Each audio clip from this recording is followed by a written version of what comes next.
I ordered a halt, George. How many times must I say it before you listen? Patton's voice snapped through the tent like a pistol shot. The maps on the table trembled, as if they too feared the words. He stood with his hands splayed on the canvas, knuckles white, face flushed with the bright heat of a man who believed destiny could be seized by force. Across from him, Marshall did not rise. He sat very still, the lamplight catching the hard line at his temples, the slow exhale of a man who had learned to measure every life by its cost. Wait, before the next revelation unfolds. If this story has already captured your heart, let us know where you're following from. To ensure you don't miss unexpected twists, emotional reconciliations, or new beginnings, subscribe and stay connected. Now, back to the story. Patton laughed once, sharp and disbelieving, like a man surprised at his own hunger. You think caution wins wars? You think yards of planning and waiting and— His hands swept the map, scattering pins like wounded birds. We could take them now, George. We could cut through their lines, break the spine. We could make history before the politicians finish polishing their speeches. Marshall's fingers closed around the stem of his glass until the crystal complained. He had not used the glass for the whiskey he kept in the bottom drawer. He had a ritual in his mind, the small comforts of an old life. But tonight it steadied him.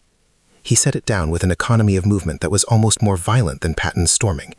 History built on haste becomes a graveyard, he said quietly. You know my duty, George. Thousands of lives hinge on what we choose to do or not do. They were in the map room at headquarters, the canvas walls muffling the late winter wind. Outside, beyond the lantern-lit rows of tents and the hard lines of transport, the war murmured like a distant machine. Inside, the air tasted of coffee and tobacco and that metallic urgency that attached itself to the presence of men deciding fates. Officers came and went, brief nods, brisk salutes. But the argument between the two men had gravity. It bent the room. The general staff lingered at the doorway as if not wanting to trespass on something private and elemental. Patton's shoulders dropped like a man who'd spent too long carrying a weight and could not fathom why the world would not justifiably take the burden from him. He had always been larger than his uniform, full of motion and heat. Even when he lowered his voice, it carried the crackle of fireworks. You admire me, he said, as if the admission were a weapon as well as a plea. You admire what I can do. You hate that you admire it. Marshall looked up then, and the brief, almost human softness that crossed his face was like a crack of frost in midwinter. Delicate, dangerous. Admiration is not instruction, he replied. It is observation, with a responsibility attached. It is not my job to indulge your hunger for glory, George. It is my job to keep our men alive until the end of the fighting. Evelyn Hart watched them from a scatter of blueprints near the heating stove. She had been cataloging intercepted messages, finger-tracing the faded lines of enemy supply routes while the men argued their futures. She had come to this place as a civilian, driven by a mind that loved puzzles and a heart that had once thought it would be enough to be useful. Evelyn knew codes. She also knew the ways a man's jaw tightened when he wanted to be loved. She had seen George Marshall in the loneliness of his office at dawn, a letter half read in his hand, and she had read the careful measures of tenderness beneath his public reserve. She loved him for the steadiness that kept his voice even when everything else wanted to break. Patton's eyes flicked to her, and there was an instant's recognition, not because the general had flirted with civilians, but because he knew what the presence of a civilian in a room of men implied, a secret intelligence, an angle unseen. Hart, he said, a smile like a blade. You look like you brought the enemy with you. Evelyn's laugh was small, precise. Only a fragment, she said. Her hands were steady, even when she felt the room's tension like a current under glass. A fragment that says the enemy is thin here. She tapped the map where Patton's fingers had slid. And we could, with enough haste and appetite, cut them in half. Patton looked to Marshall as if to throw like a gauntlet. See? The maps feel what I feel. It was the old dynamic. Patton equated motion with truth, and Marshall equated constraint with fidelity. They had sparred like this for months, in public and in letters, the pen and ink of their intimacy. Their correspondence had begun as professional repartee, sharp barbs about logistics and temperament, and muttered apologies. It had lengthened into midnight confessions about fear and the shape of power. They had become translators to each other, understanding the dialect of restraint and appetite. Evelyn had read a few of those letters, only a few with permission, and they were laden with those unsaid things you left between lines: gratitude, yearning, terror. You all know what I propose, he continued. He outlined it then, with the breathless cadence of a man always 2 motions ahead. A bold thrust through a narrow valley, a surprise pincer, speed that would render the enemy's artillery useless. We take the rails, we cut supply, they crumble. Politically, it forces endgame. Mathematically, it's risky, yes. But let's be honest, George. You and I both know the alternative is slow death. We cannot afford slow. Marshall listened. He measured each piece the way he had learned to measure human life, by what it cost to commit it, by the weight of the aftermath. Evelyn's head tilted. She noticed in the white of the man's eyes the computation behind the restraint. "Risk is not bravery if you consign others to die for it," he said. "And where are the guarantees?" Patton's mouth twitched at that, a boyish twist. "Guarantees are cowardly," he insisted. "They are for men who fear their hearts will not be remembered. I do not want memory that smells only faintly of fear." "And you believe your boots will write a better history?" Marshall answered. "Because you are louder." There was no mockery, only that steadiness that could feel like distance. Evelyn stepped forward then, because she could not bear their stalemate when she had something no one else did. An intercepted communique she'd not yet shared. "General Marshall," she said quietly, "before you dismiss what General Patton calls appetite, there is something you must read." She handed over the folded paper like a small, dangerous thing. The paper was not love letters or a vote of confidence from politicians. It was a cipher-scratched piece of intercepted signal traffic that, when decoded, showed an enemy rotation Patton had not accounted for and a narrow window that might make or break his plan or turn it into a catastrophe. Evelyn had not meant to keep it secret. She had hesitated because the message implicated someone in their own lines, a probable leak from a political back-channel that suggested Patton had been negotiating with actors beyond the theater of operations. If true, it meant ambition not only reckless but compromised. Patton's jaw hardened at the paper. "You've been spying on me?" His laughter now held a brittle edge. "Hart, I thought you were on the side of sound analysis." Evelyn felt the sudden shame at being seen. She had been trained to hide, to let data carry her for her, but numbers did not always tell the story. "I was on the side of the men who will die," she said. "I interfere with ambition when that ambition risks lives needlessly." She met Marshall's eyes. "I thought you would want to know." The room had become thin and bright, like glass about to shatter. Marshall unfolded the paper and read in a way that had nothing to do with his famed calm. He read with a kind of hunger that had been taught by grief. The lines on the sheet rearranged the argument. Patton's timeline was narrower than he'd claimed, his flank closer to enemy reserves than intelligence suggested. There was also something that prickled at the back of Marshall's neck. The ink signatures were not mere cipher numbers. They carried a smudge that suggested an inside hand. "You think I'm compromised," Patton said, the accusation a spear. "You think I would start negotiations behind your back?" Evelyn's mouth flattened. "I don't know what you would do, George. I only know what I found." Silence fell heavy as blankets. The staff officers shifted, unwilling to take the place of the 3 at the center of this triangle, knowing instinctively that any decision here would not be a mere matter of supply lines. It would be about trust. And trust was currency, with a rate sharper than any of their maps could show. Marshall looked from the paper to Patton and then to Evelyn. And for a moment the room softened around him because he smiled. A tiny, private thing that contained both gratitude and a longing for an easier answer. "Thank you, Evelyn," he said. His voice was low. Even the lamp seemed to tune itself to his words. "We will not proceed without full counsel." Patton's hands curled into fists, then relaxed. The heat in his face cooled into something like wounded pride. "Counsel," he repeated. "I knew you'd say that, George. You always say that." He saluted the map as if it had offended him. But history does not wait for counsels forever. Evelyn watched Marshall as if watching a man lift his hand to shelter a candle from wind. She knew the steadiness of his restraint. She had felt the cord of his care thread through her days in ways that startled her. He would speak for a delay of a convoy to save a platoon she had never met, argue for a rerouted battery because the terrain favored a smaller unit. She loved him for it quietly, as one loves someone who keeps a house in order in a storm. And she feared him too, because his steadiness sometimes felt like a refusal to leap, when a different kind of salvation, risky and savage, might be needed. Outside, the wind picked up. Somewhere, a convoy moved. The choice before them was no theoretical grid on a map. It was men in trucks and bunkers, ceding that evening to a decision made in a room that smelled of tobacco and lamplight. Marshall folded the paper slowly, the gesture of a man assessing not only the facts, but the hearts pressed around them. He had to balance a calculation of lives against the tremors in his own chest that made him, in private, less certain than he appeared. Patton's ambition hummed like a live wire against the restraint of command. Evelyn's intercepted note lay between them like proof of temptation or of betrayal. And Marshall, who had spent a life stitching plans to restraint, felt the first thread in his careful cloth begin to fray. He stood then, a small, deliberate motion that gathered the room. "We will reconvene at dawn," he said. "I will hear further counsel. We will examine every line. We owe that to the men who will have to walk what we choose to mark." Patton's laugh was slow, but there was no warmth in it. "Dawn," he said, as if the word should taste like disagreement. Evelyn watched him go, the hardness of his stride leaving a draft behind.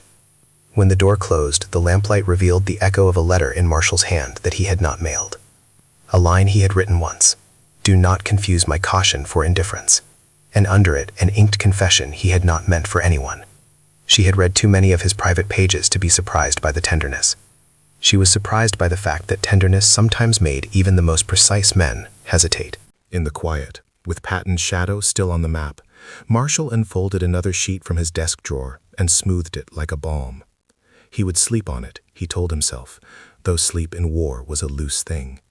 He would weigh the lives that would be lost against the lives that might be saved by bravery. But there was another weight that pressed against his chest, a private ledger none of his maps accounted for. What do you do when the man you feel plucked from duty into feeling is the very man whose ambition could break what you are sworn to protect?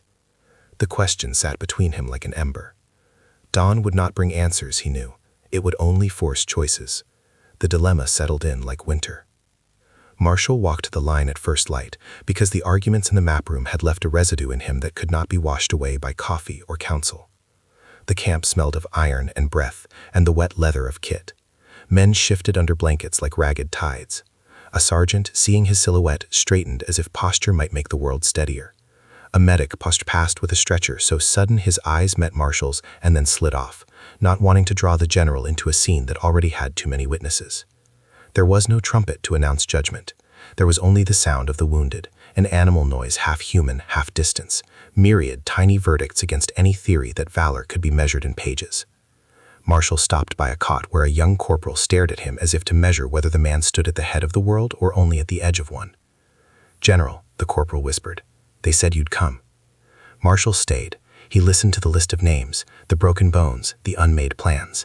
He saw in the set of the corporal's face what he had seen in 100 others, the mingled look of a man newly privy to mortality and powerless to bargain with it. The corporal talked about a brother at home, a bakery that kept the light on with credit, the smell of yeast at dawn. The triviality of it assaulted Marshall, how intimate and unmilitary such images could be, how alive they made the cost. When he left the ward, the map room still pulsed with the argument awaiting Noon's morale, Patton's petition, and the staff's fracturing. The intercepted note Evelyn had given him sat now in his jacket pocket like a splinter. It scratched at him when he moved, a small, painful insistence that did not permit forgetfulness. How to balance the flesh he had seen on those cots against the mechanical geometry of blitzes and pincer movements. The math of war was not just arithmetic, it was a ledger of mothers' names and the smell of bread. He found Evelyn at her table with coffee gone cold and a scatter of papers forming a halo. She looked up when he entered, and for a heartbeat he saw not the analyst but the woman who had, in quieter hours, taught him a new way to hold a folded map, corners softened, edges kept intact.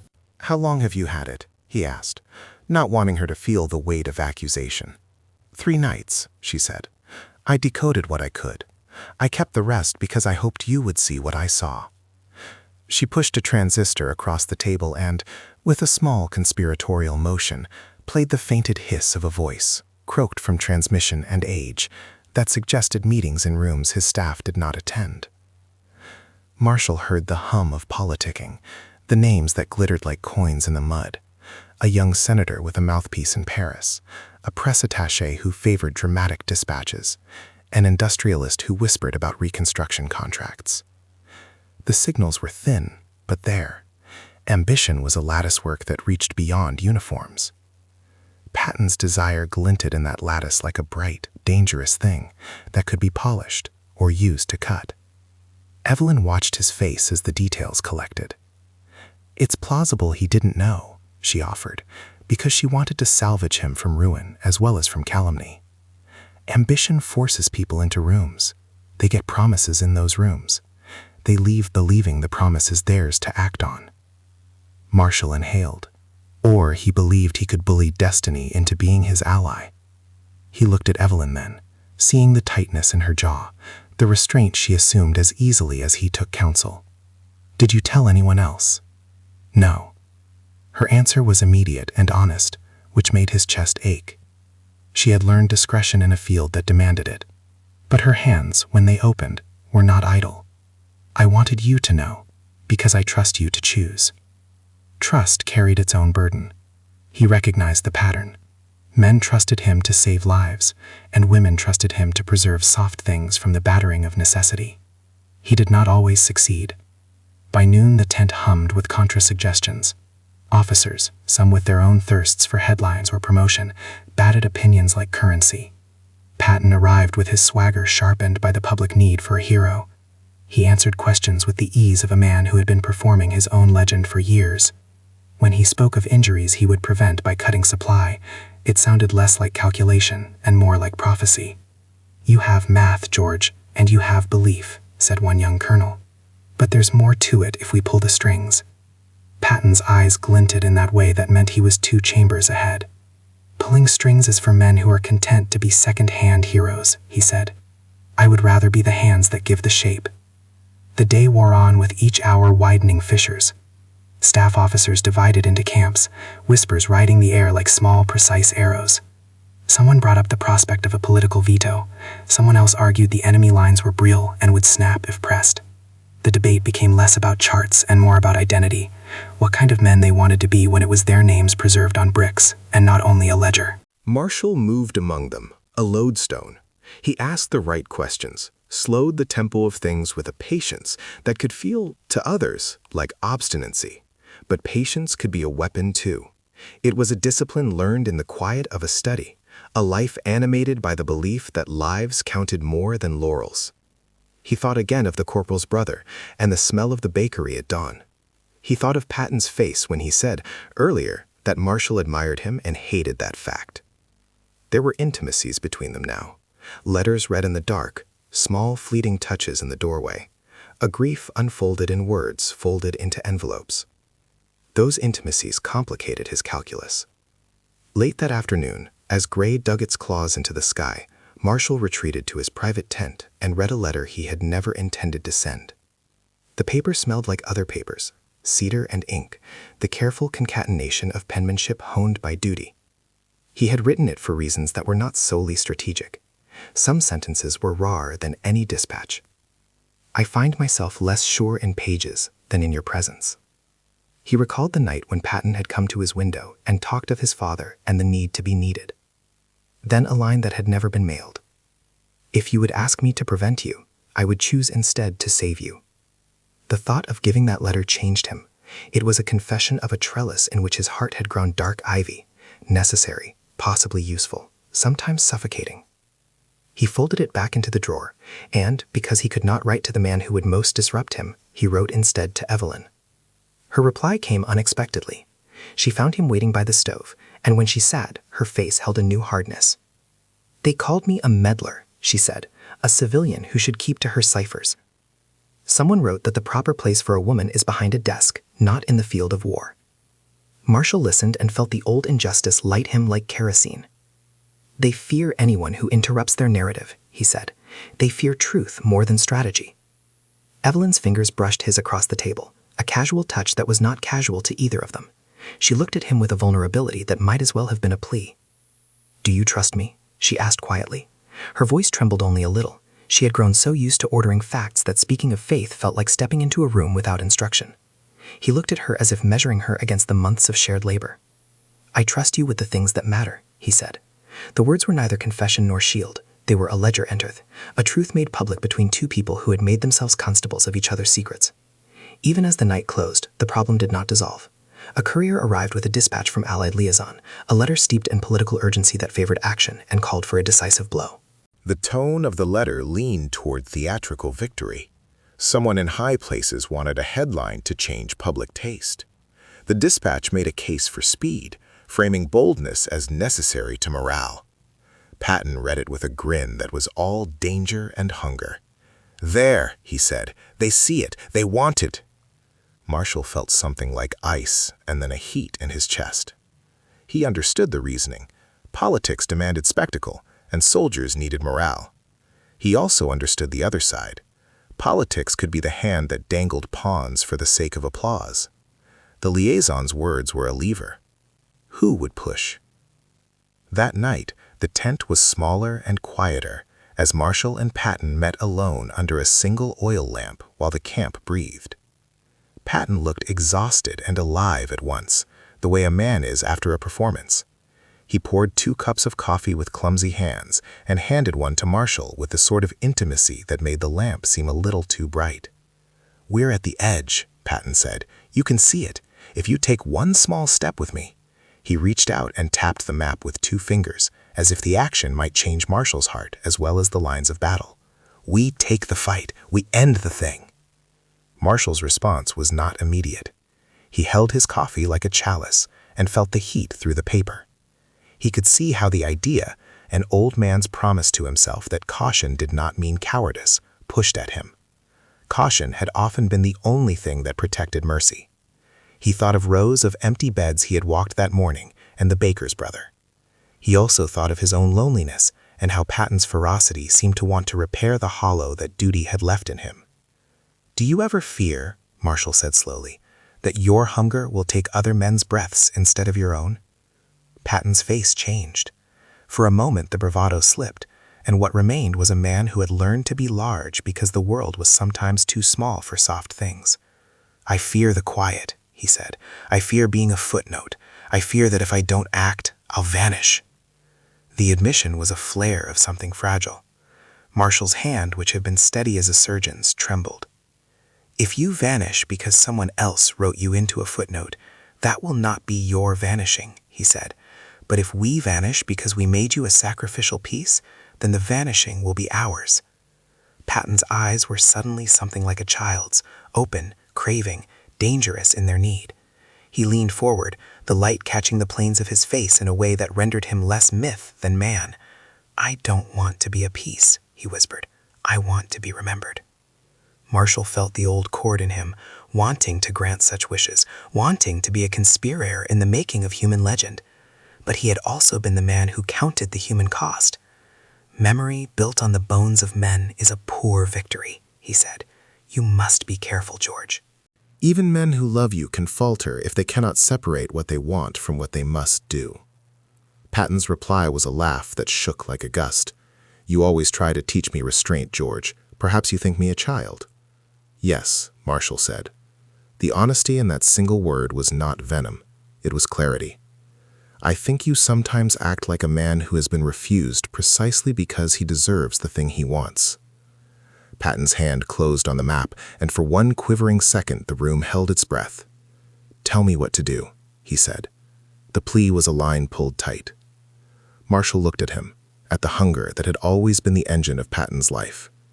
He thought of the cots, the boy's teeth in the winter. He thought of letters unsent and the want that made one man risk 1,000. He could command him, he knew. He could issue orders that snapped like bones. He could also, if he chose, choose a path that might ask of them both a compromise neither wanted, a way to allow some pursuit of glory, but not upon the corpses of the innocent. "I will not order you to die for a headline," Marshall said finally, "but I will not stand in the way of a plan that can be proven safe. You will have time to prove your method, George. That is all I can promise." Patton's face hardened with a hurt that might have been anger, might have been a wounded lover's pride. "Time," he echoed. "You think time serves prudence. Sometimes it serves the enemy." "And sometimes it saves lives," Marshall answered. "That is my measure." They sat then, the night around them like a holding cell. Outside a dog barked. Somewhere a radio crackled a news bulletin, and it felt like the world leaned toward spectacle. The friction between desire and duty hummed in the tent like electricity.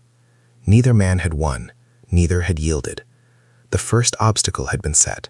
A compromise demanded proof and patience, and both men were asked to give up something they held dear. Evelyn, who had listened at the doorway without entering, folded her hands in her lap and made a small private oath. She would continue to find the truth in transmissions. She would continue to shield the innocent. and in the privacy of that vow, she imagined a future where the men she loved might learn to risk with care, where restraint and appetite might become a strange kind of duet rather than a battlefield. It would be a longer war to fight than the one on the maps, but perhaps the hardest battles were the ones where hearts were at stake, and those had always demanded a different kind of courage. The radio hissed like a body in pain, then spat a name, the valley, the timetable, and for one raw second, the room froze as if the air itself had been pierced. Men's faces turned as if toward a verdict. In the doorway, a courier lost his footing. A paper slipped from his hands and unrolled like a wound. Patton lunged for the map before Marshall could, fingers jabbing at a pin as if it were the throat of fate itself. "They moved up an hour," he barked. "They lied to me. Someone moved the clock." Wait, before the next revelation unfolds. If this story has already captured your heart, let us know where you're following from. To ensure you don't miss unexpected twists, emotional reconciliations, or new beginnings, subscribe and stay connected. Now, back to the story. The clock on the wall marked ordinary minutes that meant nothing now. The radio's timetable meant men would move, be seen, be cut down. Evelyn's palms went slick on the table as she snatched the fallen paper. The cipher she'd handed Marshall, now a smear of decoding and human error, revealed one thing painfully clear. The enemy had been tipped. The rotations had been altered to match Patton's plan. The narrow window he'd spoken of had been widened for him, not by chance, but by someone's hand. Silence. Then 1,000 small sounds. A spoon clinked, a boot scraped. A young lieutenant inhaled and could not seem to find the courage to let it out. Patton's face changed under the lamplight, first incredulous, then furious, then wrapped in a jagged disbelief that looked absurdly, helplessly, like hurt. "Who did this?" he demanded. "Who sold me the hour?" Evelyn's mouth opened. She had decoded communications enough to know truths arrive like sudden teeth. "I don't know," she said. "Not yet. But the signature, it's not a cipher slip. It's the mark of a human hand." Her voice was steady, because the trade of her craft was to be steady in the presence of ruin. Yet beneath the steadiness she felt a lurching terror. If someone in their own web had spoken, then the danger was not only the enemy's guns, but also the hunger of men beyond the battlefield. "A rat," someone muttered. "Or a man who needed glory." Patton's laugh was not the healthy crackle it sometimes had been. It was brittle and edged with a contempt that cut everything in its path. "Or a man who believes the ends excuse the means," he said. His eyes snapped to Marshall, and in them was the sharp accusation of someone who felt betrayed by the very tether he had once trusted. "You held back, George. What else are you holding back?" Marshall's reply was quiet and contained like a bomb. "I held counsel. I held calculation. I did not bargain with men's deaths for a headline." His voice did not rise. It did something worse. It made the anger flare around him feel irrational, like a fever patient accusing the thermometer of cruelty. "But this is not about me." Patton stepped closer, and the space between them shrank into something intimate and dangerous. "Save the speeches," he snarled. "Who gave the hour to them? Who promised it?" Evelyn swallowed. To be the bearer of a possible betrayal was to hold a blade between friends. "There are traces," she said, "transmissions that thread to a liaison in town." A man who's been seen in salons with party men who favor our side, and who, perhaps, favor spectacles more than strategy. She didn't name the senator, didn't connect the dots into a neat indictment, because she had not the proof to do it without wreckage. Evidence in her mind had to be clean as bone. Patton's response was a hard, single laugh. "So the world's hands reach even into our pockets. They stitch publicity into battle plans and call it patriotism." He looked away then, a flicker of shame passing over the anger. His voice was suddenly less a whip and more a bruise. "I wanted this because I thought it would be true. I thought it would be mine." "You wanted it because you think it will prove you," Marshall said. "Not to me, maybe not even to soldiers, but to a world that measures men in applause." Patton barked another laugh, not humor. "Applause keeps men going. It keeps me from being invisible. But don't make me out a villain for asking to be seen." The chamber had become a crucible. Staff officers formed a semicircle like jurors, their faces pale masks of professional pretense covering private calculations. Some wanted to move forward regardless, reasoning that audacity could be recovered even from sabotage. Others wanted an immediate inquiry, fingers pointing at salons and liaisons and the slippery politics of favor. No one wanted to be the one who stopped a desperate man who had, at times, been their only bright thing to hold. And then, like a slow fracture that had been forming for weeks, The relationship between the two men split. Not loudly, not with a single scream, but with the brittle sound of trust snapping. Patton's eyes cut to Marshall with a kind of grief I'd not expected to see on a battlefield. "You knew?" he said. The question was not accusatory, but wounded, as if the man at whom it was aimed had promised him an impossible fidelity and failed. Marshall looked at him, then at Evelyn, and the long, slow compression of his face said what a man can no longer avoid. "I knew there were dangerous currents," he said. "I could not prove the hand. Evelyn gave us the first truth. I asked for time because I believed time would reveal what rashness could not." Patton's hand shook, either from rage or the sudden realization of being made small. "So you chose to wait while men I value marched toward you?" He jabbed a finger toward the map. "You chose waiting over a life that could have turned the tide." Marshall heard in the question not only the sharpness of military calculus, but the keening of a lover who felt denied. He who had for months learned the language of Patton's hunger and even translated it into notes and letters and stolen confessions, felt his inner citadel crack. "I chose the men," he said. "I choose the men every time." Patton's face collapsed, not into accusation now, but into something like a boy who'd been refused hearth. "You choose men over me," he whispered. The words were a verdict and a plea rolled into one. "You always did." Evelyn stepped forward as if to mediate, and, by the paradox of human hearts, made everything worse. "George," she said, using the intimate name as both salve and incense, "we can still find who did this. We can still stop it. But if we storm forward now without the certainty, the cost?" "You think I don't know the cost?" Patton cut in. His hand found the map again and pressed down until the paper creased. "Don't you remember my left arm at Salerno? Don't you remember the men I bled for? I know cost." The argument no longer lived in strategic terms. It had taken on the rawness of wounded pride and betrayed intimacy. Marshall felt the old, quiet thing in his chest, the love he'd been trying to both honor and control, resist like a caged animal. It wanted to leap toward Patton and cradle the man who had always been both his torment and his mirror. It also wanted to pull a lever and halt an advance that might turn an already terrible day into a massacre. "You're a traitor," Patton said suddenly. Not at Marshall, but at Evelyn, the accusation a wild, ugly throw. "You tricked the lines, told us to wait." Evelyn tasted copper in her mouth. "I told you the truth," she said. "I offered the facts. I tried to prevent men from dying." "You interfered," Patton snarled, and the words sounded like betrayal. For a breath, the room seemed to hold that particular kind of stillness that precedes calamity. The staff officers closed ranks, looking for orders they did not have. Somewhere in a tent beyond, a trumpet began a tune that might have been for parade. It felt like an insult. Marshall could have answered then with an order that would have broken Patton. He could have dismissed him, shelved his plan, relegated the thunder to a footnote. He could have reclaimed the field by a single signature or a single command. He thought of doing it, one firm stroke, the kind his authority allowed, and then saw instead the ruin of two men who had been dangerous lovers and dangerous comrades. He thought of Evelyn's face, the way the lamplight marked her bones. He thought of Patton's wounded pride. He thought of the corporal and his brother's bakery. Instead, he chose a different kind of weapon, honesty edged with sorrow. "George," he said, and the name felt heavier than he expected. "If anyone is a traitor tonight, it is not Evelyn. It is the men who would move men like pawns for their own applause. It is the committee that wants a spectacle more than lives. But if this wound is between us, then I will not hide. I have been cautious because I believe caution saves men. I have been tender because I believe tenderness anchors me.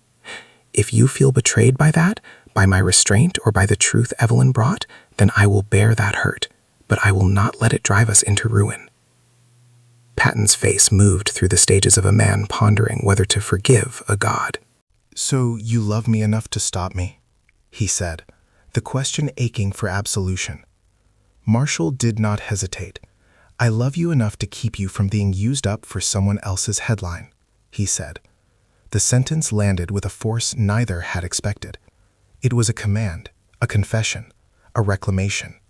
It demanded that the man facing him choose between the hunger for glory and the quiet, excruciating tether of love that would ask of him a different sacrifice. Patton laughed, a short, incredulous sound, then turned away, the shoulders he had thrown into his swagger now small and closed. "You love me enough to stop me," he repeated softly, as if testing the reality of the sentence. "Or you love me enough to claim me." Therein was the fracture. Marshall's restraint had become, in Patton's mouth, both a shield and a handcuff. What one man saw as saving, another saw as a denial. Evelyn watched them, her own heart cleaved by loyalty to both. She had loved Marshall quietly, and the man before her loudly. She had protected truths that might have damned one and saved the other. Now, having given those truths to him, she stood on no safe middle ground. Patton left the map room then, not with the swagger of a man still certain of his destiny, but with the long, heavy stride of someone who had been stripped. Marshall felt in his chest a tightening, as if a cord had been pulled, not strangling, but making the breath thin. The staff officers dispersed like people leaving a church after a funeral, when the preacher had said things that could not be unspoken. That night the camp was noisier, as if every tent tried to drown the inner tumult with sirens and engines. Evelyn could not sleep, her hands finding and refinding the cipher until the ink blurred. She thought of the senator and the liaison, the salons and the hands that whispered in them. She thought of how easily ambition seduced others into disdain for human life. She thought of Marshall's words and Patton's laugh, and in that tangle she felt her own heart fray. Marshall sat at his desk with the lamp too close to his face, letters unmailed, the one that spoke of saving a man instead of condemning him, the intercepted cipher folded and refolded. He had tried to balance love and duty and found the scale tipped in ways he had not predicted. What did it mean to protect a man who wanted to be unprotected? What did it mean to love a force that wanted to be unleashed? He could think of orders of logic of men asleep in rows. He could not think how to hold two such hungry things without them devouring one another. By the time dawn reddened the sky, trust had been chipped like a stone left in a river. Bridges between them would have to be rebuilt with harder mortar than that which had held before, if they could be rebuilt at all. Secrets had found mouths, and fractures had become fault lines. The war outside continued, indifferent and vast. Inside, 3 people carried the aftermath of their choices. A man whose hunger had been exposed and wounded. A man whose steadiness had become a source of blame and tenderness all at once. And a woman who had unspooled a truth that made heroes and traitors of those she loved. When the first convoy of the morning rolled, people watched the road, and not the map room. But the map room would decide which of them walked, and it already had. The fracture lines, once invisible, now mapped themselves across shoulders and in the quiet places where lovers used to meet. The revelation had broken things, relationships, illusions, an easy way forward. And each man would have to reckon with what had been revealed, and with the cost of mending, if mending were even possible. The war would not wait for their hearts to heal. It would take what they offered and give back consequences. Marshall watched Patton's silhouette go beyond the tent flap, felt the air it left behind, as if someone had taken the heat out of the room. He did not chase him. Orders could not be love, and love could not be mere orders. He folded his hands on the map as if pressing a wound closed. In the steadiness of that posture was a decision. If healing was possible, it would be made by action, not by rhetoric. He would not cast Patton into a public scaffold. He would offer him another kind of verdict, one that asked sacrifice not to appease public appetite, but to save the men who trusted them both. He found Evelyn still awake, tracing the cipher with a pen like a finger along a bone. Her face looked thinner in the lamp's light, the fatigue of someone who had wrestled with truth until it bled into the fabrics of her life. When Marshall sat down across from her, she did not startle. They had long ago moved past the clumsy courtesies of their first meetings. "He's wrong," she said simply, not about the plan, but about the notion that Patton was only spectacle. "He's not just a man hungry for applause. He's a man scared he'll disappear if he's not loud enough." Marshall nodded. "And he's right to be afraid, in his way. So are you to fear what that noise can do to others." He laid a fresh sheet between them and unfolded the facts like fortunes. "We have traces. Someone in town with political reach moved guards and schedules. They widened the window because someone wanted a clean moment. If we act now without rooting that out, we hand the enemy a victory and make our men the currency." Evelyn touched the paper with the caution of one undoing an explosive. "We can prove it," she said. I can trace the transmissions, tie names to salons. But it will take time, and time is what Patton says he can't afford. Marshall leaned forward. Then we make time matter differently. His voice had the soft, inexorable force of a thing decided. We will set a trap that looks like movement, but is designed to catch the hand that leaked the hour. We will also prepare a diversion small enough to satisfy the immediate appetite for action without risking the entire core. She looked at him with the fierce, admiring tilt he had come to expect. That's martial logic. Use patience as a blade. And you will be the edge, he said. You will lead the signal work. You will expose the leak. Evelyn's mouth curved, a smile that was half defiance, half relief. I will. But Marshall, her gaze dropped. Will you tell him? The question, we will also prepare a diversion small enough to satisfy the immediate appetite for action without risking the entire core. She looked at him with the fierce, admiring tilt he had come to expect. That's martial logic. Use patience as a blade. And you will be the edge, he said. You will lead the signal work. You will expose the leak. Evelyn's mouth curved, a smile that was half defiance, half relief. I will. But Marshall, her gaze dropped. Will you tell him? The question hung as if posed between two hearts. Marshall knew the only honest way forward was not to hide his feelings behind tactics. He rose and walked toward the patch of darkness where Patton had gone. Soldiers moved like low tides. Boots left prints in the mud that would be washed away and remembered only in the marrow of men.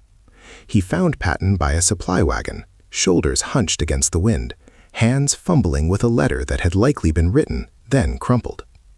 When Patton saw him, he did not stand on ceremony. He straightened with the immediate animal pride of a man exposed. George, Marshall said softly. The use of the name without rank stripped the knight of pretense. I'm not going to command you into obscurity. I'm going to ask you to choose what kind of man you will be remembered as. One who sought glory at any cost, or one who held himself to a different standard when it mattered most. Patton's jaw worked. You think you can tell me what I am? No, Marshall admitted, but I can tell you what I will not have you be. I will not let you become someone else's headline. If you want to risk for victory, do it in a way that does not buy that victory with the lives of men who trust us. There was a long silence in which the war's distant rumble seemed to slow. Then Patton's laugh came out small, astonished. So you love me enough to hold me? He asked, echoing the earlier words with a vulnerability that uncorked something in Marshall. I love you enough to keep you from being used, Marshall said. I love you enough to ask this of you. Lead the diversion. Make the daring bread you crave, but let the proof of the leak be yours. Use your notoriety to entrap the hand that would name you a hero at the price of others. You will take a calculated battle, one that exposes the liaison, and I will commit the reserves to protect the men you move. Evelyn will find the signature. We find the leak, we stop the sabotage, and we keep the cost minimal. Patton stared at him, the enormity of the ask registering like light striking glass. You want me to perform a controlled fire, he said slowly, tasting the bargain. To act like a showman, but on your leash. No, Marshall corrected. On a tether we both hold. You will decide the thrust. I will decide the guard. You will risk fame. I will risk the blame if it goes wrong. He did not flinch. But if you do this, Colonel, no, George, you will do it because you choose to protect the men you love, not because someone behind curtains demanded a headline. Patton's face changed, as if the rawness of wanting and the discipline of choice had collided. He pushed the crumpled letter into his pocket, and then, with a soldier's motion, pulled out a cigarette and struck a match. The flame trembled, and for a moment the man he was, the furious, hungry, brilliant man, stood exposed and unarmored. I will do it, Patton said finally, but on one condition. Marshall's shoulders tightened. Name it. You stand with me in the field when it cracks, Patton said, the demand less about strategy than about an old private fear of abandonment. If I step into a place that spits fire, I want to know you're not seeing only what the world says you must do. I want to know you're here for me. Marshall felt the earthquake of that plea. To step into danger beside Patton would be to risk not only his body, but the steadiness of his command. It would be to bind himself publicly to the man who had become both his charge and his lover. It would make scandal possible, and ruin more so. But it would also be the kind of honest gesture that might return a man to himself. He moved closer, until the lamplight touched both their faces. "If that is the price," he said, "I will pay it. I will stand where I must to make sure you do not become the instrument of others." Patton's laugh came then, raw and full, and the blow of relief softened his features. He reached for Marshall's hand with a quick, almost childish grip, an action that needed no permission, but needed everything both had to give. Then we moved together. They returned to the map room with a look of conspirators. Evelyn greeted them with a nod that held a complicated gratitude and an anger steeled into focus. The three of them, patience, appetite, and the quiet mind that held secrets, formed a plan that was both cunning and humane. A feint designed by Patton to draw attention, a cordon led by Marshall to protect the true advance, and Evelyn's transmissions to unmask the leak into the hands of their intelligence officers. At dawn, they set it in motion. The diversion was brilliant in its simplicity. A small armored column pushed where the public expected the blow, radio traffic amplified by falsified transmissions, Patton's flamboyant presence an irresistible lure. As he drove forward, cannon fire bloomed and the valley shrieked, but it was the shape of a controlled chaos, men placed where they could be shielded, reserves poised like a surgeon's instruments.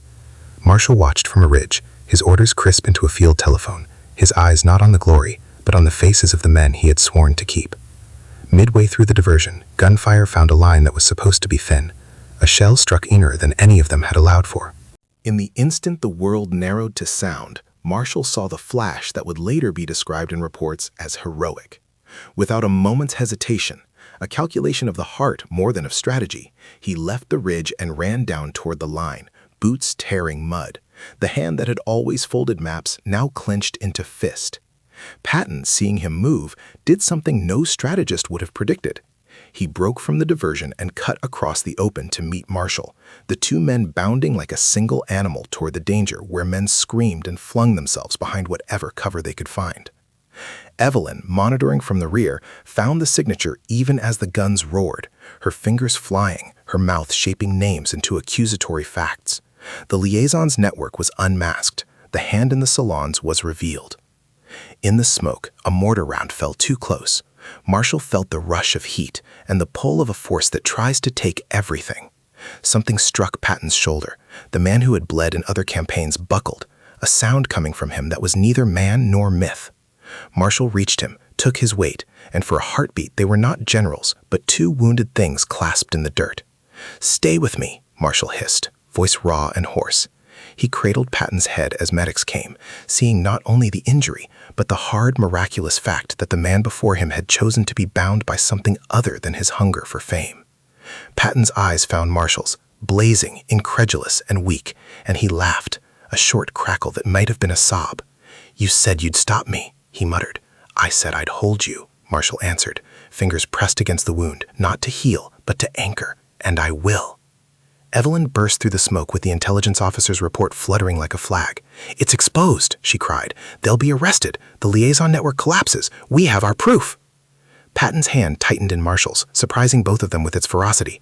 "You risked this," he said, voice thin. I risked you," Marshall finished, and there was no pretense in it. Not strategy, not rank, only a full inventory of the cost he willingly accepted. Around them men were hauled to safety, and the diversion did what it was meant to do. The public angle saw drama and applauded, while the true danger was contained and the betrayers unmasked. When the dust settled enough to allow tenderness to take a breath, Patton lay propped by a blanket, the wound mended enough for the moment, eyes reluctant to close. Marshall sat beside him, exhaustion and relief in every line of his face. Evelyn, face streaked with smoke and triumph, sat nearby, the fortress of her composure finally softening. Patton's hand found Marshall's, fingers curling. "You claim me," he said, not with accusation now, but with the tremulous confession of a man who has been saved. "You choose the hard thing." Marshall's fingers curled back, warm and steady. "I chose to keep you," he said, "even when you were a danger, even when you frightened me. Love is not always a harbor. Sometimes it's the rope thrown out to pull someone back from the sea." Patton's laugh trembled into a small, earnest sound. "Then let's be careful together," he whispered. Let's build a story neither of us would be ashamed to live inside. Evelyn watched them with a softness that was almost sacramental. She had fought to expose a corruption that would have bought